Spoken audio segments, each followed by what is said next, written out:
আসসালামু আলাইকুম, সবাই কেমন আছেন? আশা করি সবাই ভালো আছেন।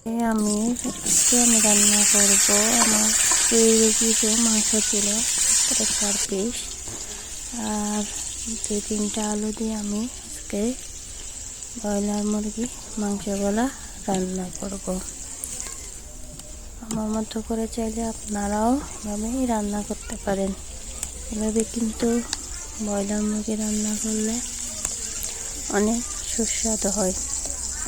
আলু আর মুরগিগুলা ভেজে নেব। তেলের মধ্যে পেঁয়াজ কাটা, ব্লেন্ড করা, রসুন একসাথে দিয়ে দিয়েছি এখানে পেঁয়াজের মধ্যে। ব্লেন্ড করা পেঁয়াজ পাতাগুলো দিব, ব্লেন্ড করা কাঁচামরিচ দেব। সবগুলো আমি আগে থেকে ব্লেন্ড করে দিয়েছি। মরিচের গুঁড়ো, হলুদ, মশলা ওগুলো দিয়ে আমি এখন ভালোভাবে কষিয়ে নেব। কষাতে চলেন আমি আপনাদের সাথে কিছু কথা বলি। সবাই আমার পেজটা অবশ্যই ফলো করে দিবেন। বেশি লাইক, কমেন্ট, শেয়ার করে দেন। আমরা যদি একে অপরকে সহযোগিতা না করি তাহলে কি আমরা সবাই বড় হতে পারবো? কখনো না। তাই আমাদের একে অপরকে অবশ্যই সাপোর্ট করে যেতে হবে।